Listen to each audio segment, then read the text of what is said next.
Yes మొత్తం మీద అయితే విజయవాడ మొత్తం కూడా ఆ వరుస పరిసర ప్రాంతాలు కావచ్చు, కరకట్ట కావచ్చు, వీటన్నిటి కూడా పూర్తిగా కూడా వరద ముంపుకి గురైన పరిస్థితి. ప్రధానంగా మంతెన సత్యనారాయణ రాజు ఏదైతే ఆయన ఒక ఆశ్రమాన్ని నడుపుతారో ఆ ఆశ్రమంలో చాలా సుదీర ప్రాంతాల నుంచి కూడా అక్కడి నుంచి వివిధ ప్రాంతాల నుంచి వచ్చి యోగా కావచ్చు, వివిధ రకాల ఆరోగ్యకరమైన అంశాల గురించి ఆయన అక్కడ ఆశ్రమంలో తర్ఫీదు తీసుకునే పరిస్థితి ఉంటుంది.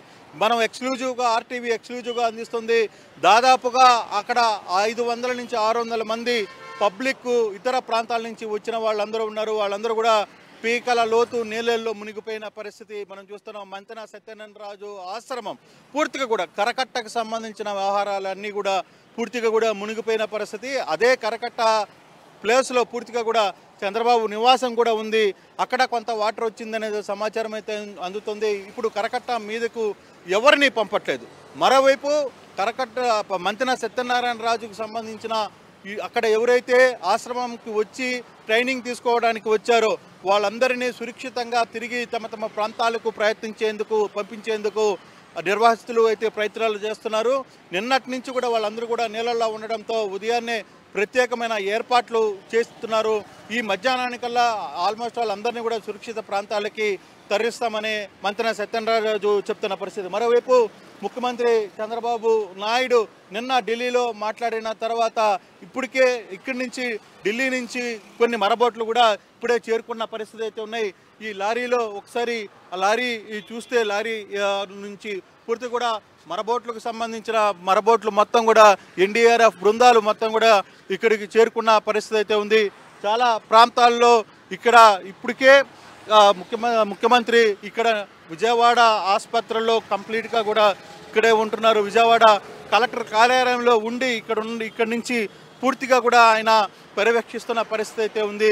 ఎన్డీఎఫ్ బృందాలు కూడా ఇక్కడికి చేరుకుంటున్న పరిస్థితి అయితే మనం చూసాం.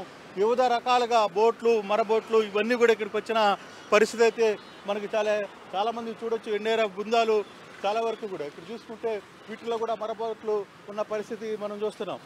పూర్తిగా కూడా నిన్న ఢిల్లీ నుంచి మాట్లాడిన తర్వాత ఎక్కడికక్కడ చాలా వరకు కూడా బృందాలు ఇక్కడికి చేరుకుంటున్న పరిస్థితి అయితే మనం చూస్తున్నాం. ఎక్స్క్లూజివ్గా ఆర్టీవీ ఎక్స్క్లూజివ్గా చూపించే ప్రయత్నం అయితే చేస్తోంది.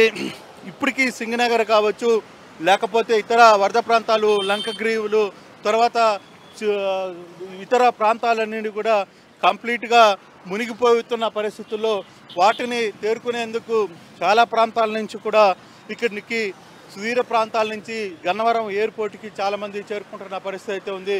మనం చూడొచ్చు పూర్తిగా ఇతర ప్రాంతాల నుంచి ఇక్కడ ఎన్డీఎఫ్ బృందాలన్నీ కూడా పెద్ద స్థాయిలో ఇక్కడ చేరుకుంటున్న పరిస్థితి అయితే ఉంది. సో ఇక్కడ మనం చూసుకుంటాం కొన్ని బోట్లు కూడా ఇక్కడ నుంచి ప్రత్యేకంగా వచ్చిన పరిస్థితి అయితే ఉంది. మనం ఇక్కడ నుంచి తీపిచ్చి అసలుకి ఎటువంటి రకమైన మరబోట్లు చూడొచ్చు. ఫైర్ ఇంజన్స్ కావచ్చు, తర్వాత ఇతర మరబోట్లు కావచ్చు, ఎలక్ట్రికల్ ఇబ్బంది కూడా రాకుండా అన్ని రకాల ఏర్పాట్లు చేస్తున్న పరిస్థితి అయితే మనం చూడొచ్చు. వీటన్నిటిని కూడా ఎక్కడికక్కడ తరలించి తీసుకుని వచ్చిన పరిస్థితి. ఢిల్లీ నుంచి వీటి కోసం అని ప్రత్యేకంగా కేంద్రం నుంచి పంపించిన సో ఇవన్నీ కూడా విమానంలో ఇక్కడికి చేరుకున్న పరిస్థితి అయితే ఉంది. గన్నవరం ఎయిర్పోర్ట్కి చేరుకున్న పరిస్థితి అయితే ఉంది. గన్నవరం ఎయిర్పోర్ట్కి చాలా వరకు ఇక్కడికి చేరుకున్న పరిస్థితి. ఇవి ఎక్కడి నుంచి వచ్చాయి, ఏ ప్రాంతం నుంచి వచ్చాయి? ఢిల్లీ నుండి గన్నవరం ఎయిర్పోర్ట్కి వచ్చినాయి. ఎయిర్పోర్ట్ నుండి ఇక్కడికి 6 లారీలు. ఎక్కడికి తీసుకెళ్తున్నారు? ఇక్కడ వరద బాధితులకు సహాయం కోసం వచ్చినారు. సో వరద బాధితుల సహాయం కోసం గన్నవరం ఢిల్లీ నుంచి గన్నవరం ఎయిర్పోర్ట్కి చేరుకున్న పరిస్థితి అయితే ఉంది. సో చాలా వరకు వాళ్ళకి ఏవైతే అవసరమైనాయో వాటన్నిటి సామాగ్రి మొత్తాన్ని కూడా ఇక్కడికి తీసుకుని వచ్చే ప్రయత్నం అయితే చేశారు. ఇక్కడ ఎన్డీఆర్ఎఫ్ బృందాలు కావచ్చు, లేకపోతే వీళ్ళందరూ కూడా ఇక్కడికి చేరుకున్నారు.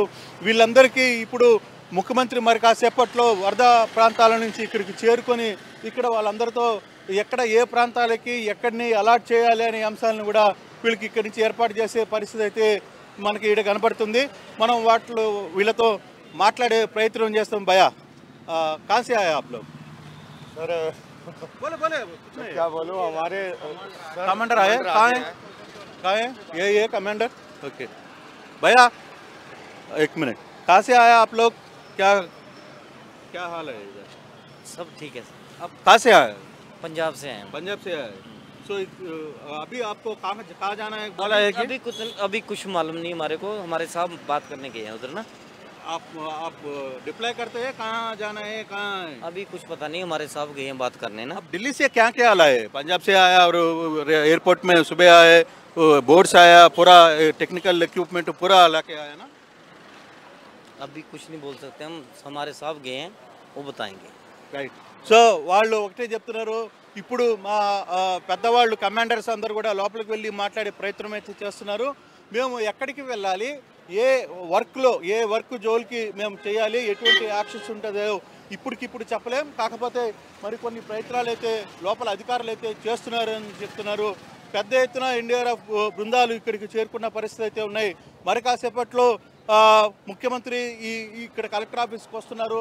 కలెక్టర్ ఆఫీస్కి వచ్చిన తర్వాత ఇక్కడ జరుగుతున్న వ్యవహారంలో వీటన్నిటిని కూడా ఆయన ఏ ప్రాంతాలకి వీళ్ళందరినీ షిఫ్ట్ చేయాలి, ఎక్కడెక్కడికి వీళ్ళని ఉంచాలి, చాలామంది పంజాబ్ తర్వాత ఇతర రాష్ట్రాల నుంచి కూడా ఇక్కడికి వచ్చిన పరిస్థితి ఉంది.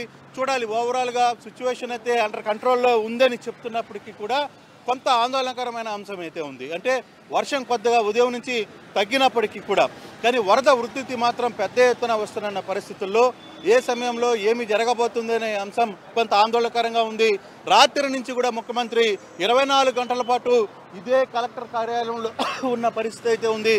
చాలా వరకు మనం చూసే ఉంటే కలెక్టర్ కార్యాలయం ముందు చాలా బస్సులన్నీ కూడా అంటే పబ్లిక్ని ఇక్కడ నుంచి తరలించి వేరే ప్రాంతాలకి తరలించడానికి ఇక్కడ పూర్తి స్థాయిలో బస్సులను కూడా ఏర్పాటు చేసిన పరిస్థితి కూడా మనం చూడొచ్చు. మరోవైపు ఎన్డీఆర్ బృందాలు ఇక్కడికి వచ్చాయి. మరోవైపు అవసరమైన సామాగ్రి అలాగే బోట్లు కావచ్చు, ఇతర సామాగ్రి కావచ్చు, తర్వాత ఎలక్ట్రికల్ కావచ్చు, కరెంటు పోతే పనిచేయడానికి జనరేటర్స్ కావచ్చు, వాటన్నిటిని కూడా ఢిల్లీ నుంచి ప్రత్యేకమైన విమానంలో ఇక్కడికి చేరుకున్న పరిస్థితి అయితే ఉంది. సో వీళ్ళని ఈరోజు ఎలా ఉపయోగించుకుంటారు, ఇప్పటికే చాలా వరకు సింగనగర్ లాంటి ప్రాంతాల్లో కంప్లీట్గా అక్కడికక్కడ ఉంచి వాళ్ళందరినీ కూడా చాలా వరకు పాలు అన్నీ అందించే ఏర్పాటు అయితే చేస్తున్నారు. అంటే ఉదయం నుంచి కరకట్ట పూర్తిగా మునిగిపోయిన సందర్భం చూస్తున్నాం. కరకట్ట ప్రాంతాల్లో ఉన్న కొన్ని భవనాలు అయితే వాటన్నిటినీ ఖాళీ చేస్తున్నారు. అలాగే మంతెన సత్యనారాయణరాజు లాంటి ఆశ్రమంలో ఉన్న ఎవరైతే ట్రైనీస్ ఉన్నారో వాళ్ళు యోగా కోసం వచ్చిన వాళ్ళు ఉన్నారో వాళ్ళందరినీ కూడా సురక్షిత ప్రాంతాలకు తరలించే ప్రయత్నం కూడా జరుగుతోంది.